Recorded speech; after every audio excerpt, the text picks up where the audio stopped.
Beryapsiz, kimga beryapsiz bilmaysiz. Yuridik adreslar yo'q, magazin yo'q, produktlar yo'q. 28.900 qayerga berayotganingizni ham bilmaysiz. Agar kerakli bo'lganda sizlarga biz hammasini tushuntirib beryapmiz, to'g'rimi? Men dash o'tganda o'tirib olib turib, kalkulyator qilib olganman, korobkaning ichidagini ochib, hammasini katalogga kirib, senalarigacha yozib, boyagi prokladka, shampun hammasini senasigacha yozib, mana bu startli nabor o'zi 16 ming turadi.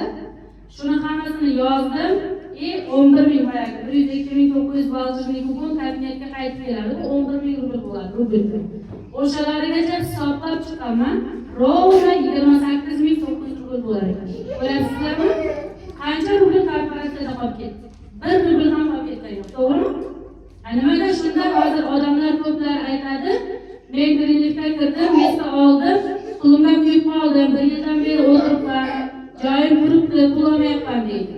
Masalan, sizga korporatsiya o'sha men aytgan narsani hammasini berib qo'ydi, to'g'rimi? Bir korobka nabor oldingiz, 102.900 balchili kupon kabinetda turibdi, siz ito plyusdasiz. Nimaga? Biznes besta sizda turibdi.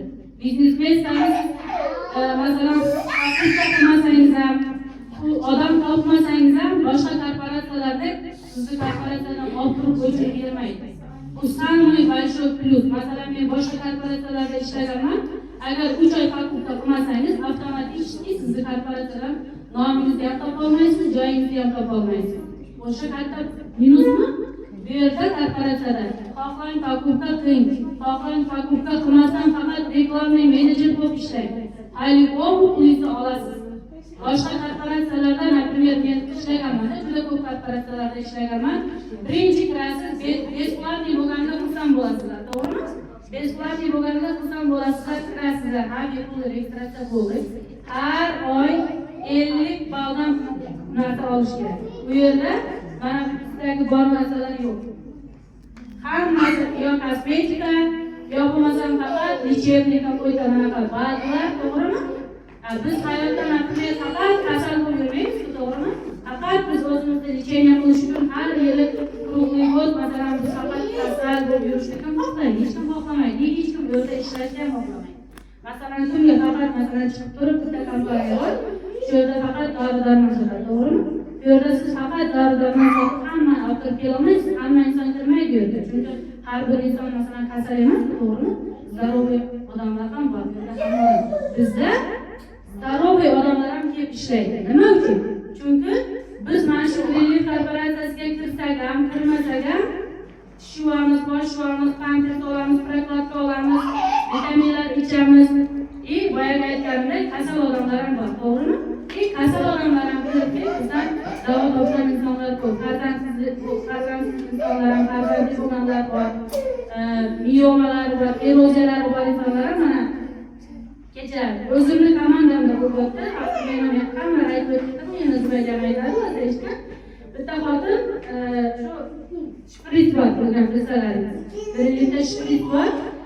Unda shu eroziyasi bo'lgan ekanda, uni farzandim bo'lmaydi deb уже всё degan ekanda, o'sha inson mana shuni shpritni ikkitasini qo'yganda уже какой-то неприятный запахlar, ringlar, qonlar, narsalar aralash bo'lgan, qo'rqib ketgan u inson. Endi hammamiz bu yerda взрослый odamlarmiz-ku, uni tushunamiz, to'g'rimi? Har bir inson boshdan o'tadi. U inson qo'rqib ketib, уже bo'ldi, men bu narsani qilmayman, bekor olibman, sizlar menga buni bekor tavsiya bersa, hali ekspertlar bo'lmagan inson.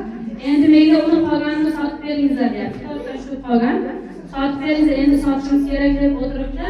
U o'zi Moskvaga borib, vrachga ko'ringan, vrachga ko'rinsa, aytganki, u vrach aytadi, "Всё, у тебя там всё нормально, sen farzanding bo'lishi mumkin. Уже seniki уже oldin yo'q degan, bu farzandli bo'lolmaysan, уже всё deganda, уже mana shu ikkitadan keyin rezultat ko'ryapsizlarmi? Doktor aytgan, "Всё нормально у тебя. Беременна bo'lasan, farzandli ham nima bo'lasan, у тебя уже изменения есть в лучшую сторону" deganda, ko'ryapsizlarmi? Bu yerda o'sha inson o'sha kuni ertasi kuni kelib greenlik korporatsiyasiga hamkor bo'ldi. Registratsiya qildi. Ko'ryapsizlarmi? Nima uchun bo'ldi? O'zini sog'ligi uchun. Na samом деле вообще rezultat ko'rdi. Bir xil odamlar qo'rqib ketadi, lekin hamma ham qo'rqib ketadi. Masalan, men o'zimda bu narsa bo'lmaganligi uchun Bu menga chiqdi, shunaqa bo'libdi, biz nima deylik? Men aytdim, endi men bunaqa suvchini ko'rmaganman, bilmayman dedim. Endi ishlatmay tursin, birinchi doktorga borib ko'rsin dedim. Doktordan dedim, nima so'rasin dedim. Doktorga borsa, endi u aytmagan narsani, aytmasdan ko'rsatsa, qarangsa, уже shu so'ramaga isminiga bor, sразу korporatsiyaga registratsiya bo'ldi. Ko'ryapsizlarmi? Nima uchun? Pul uchun emas, odam o'zining sog'ligi uchun. Mana shu yerda shuni produktlarni olib ishlatish uchun. O'shanda rezultat bunaqa holat juda ko'p bo'lgan. Chunki har bir inson bizlarga o'xshab chiqib, mana shunday qilib ko'rsatavermaydi-da. Bu yerda masalan biz ko'rgan insonlarimiz aytamiz. Ko'rmagan insonlar juda ko'p. Masalan, qishloqda yashaydigan odamlar bor, telefon yo'q odamlar ham bor, masalan, kampirlar ham bizni korporatsiyada bor. Tojikistonda juda ko'p anaqa pensiyaga chiqqan odamlar ham kirib ishlaydi shu yerda. Lekin o'shalar hammasi belog'ri. Men o'zimni onam 4 yil, 5 yildan beri oyog'i yaxshi yurmas edi-da. Bir oyog'ini yiqilib tushib chiqarib qo'ygan edi. Shu tizzasidan nima qilib travma olib yurolmas edi yaxshi. Avtobuslardan tushib qolgan. Mana shu korporatsiyaga kelib, boyagi suyakni rasmini ko'rsatgan какой-то kapsula o'xshagan. Kalsiy. O'shani ichdi. O'shani bittasini tugatgan edi, shu bemalol yuribdi-da hozir. Ko'ryapsizlarmi? Bu yerda hamma narsani topsalaringiz bo'ladi. Bu yerda xullas hammasi lechebni, lekin dori emas. Hammasi o'sha o'simliklardan bo'lgan narsalar. İçsangiz o'sha vitaminlar. O'sha vitaminni ichasiz, na samom деле, birinchi o'zi avvalo Allohdan-da, birinchi inson o'zi ishonish kerak. Hamma narsaga ishonmasdan, masalan, yo'q bo'lmaydi, buni foydasini ko'rmayman, baribir deyaversangiz ko'rmaysiz. Inson birinchi o'rinda o'zida davriya bo'lishi kerak hamma narsaga. O'shaning uchun bu korporatsiyaga birinchi o'rinda inson salomatligi uchun misol qo'yish kerak. Sog'lig'ingiz keyinchalik mana shu korporatsiyaga kirib, sekin-sekin marketing planlarini tushunib, sekin-sekin dohodlarni ko'rib, bir tomoningiz o'sib ketib, keyin qiziqib ishlab ketishlaringiz mumkin. Chunki mana bunaqa insonlar bizda bo'lgan, hozir tasmay sizlarga primyer keltiraman. Birinchi o'sha 4 yil, 5 yil oldin Bodan xonim degan bir xotin bor.